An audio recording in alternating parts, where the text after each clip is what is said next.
প্রথমবারের মতো Abinta gallery of fine arts লন্ডনের শ্রোতাদের কাছে বাংলাদেশের সমৃদ্ধ শিল্প ও সংস্কৃতি প্রদর্শনের জন্য পুরস্কার প্রাপ্তদের একটি দল নিয়ে একটি আন্তর্জাতিক প্রদর্শনীর আয়োজন করছে।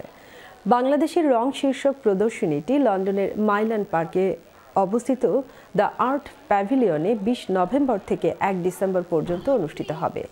অবিন্তা গ্যালারি অব ফাইন আর্টসের চেয়ারপারসন মিসেস নীলু রওশন মোর্শেদ এই প্রদর্শনীর মাধ্যমে বাংলাদেশের শিল্প ও সংস্কৃতিকে একটি আন্তর্জাতিক প্ল্যাটফর্মে উন্নীত করার উদ্যোগ গ্রহণ করা হয়েছে বলে জানিয়েছেন।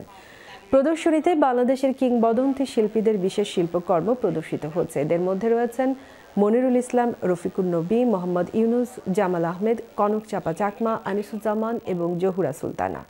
শিল্পকর্মগুলি বাংলাদেশের প্রাকৃতিক দৃশ্যের ঐতিহ্য, সংস্কৃতি এবং প্রাকৃতিক সৌন্দর্যকে তুলে ধরছে।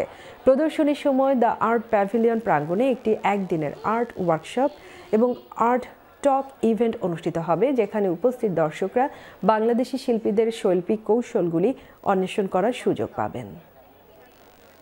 বাঙালি যারা প্রবাসী বাঙালি এবং ব্রিটিশ বাংলাদেশি আর ব্রিটিশ সবাইকে চাচ্ছিলাম যাতে আমাদের দেশের যে চিত্রশিল্প এতখানি মানে ইন্টারন্যাশনাল লেভেলে আছে, তাদের একটু দেখলে তাদের জন্য একটা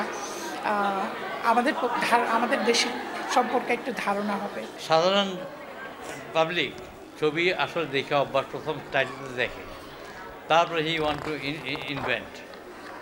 আসলে যেমন গল্প বইয়েরও একটা টাইটেল দিতে হয়। আমাদের জন্য শত শত ছবি আঁকতেছি, টাইটেল দিলে বুঝে ফেলি কবে আঁকছি, কী ছবিটা, টু আইডেন্টিফাই।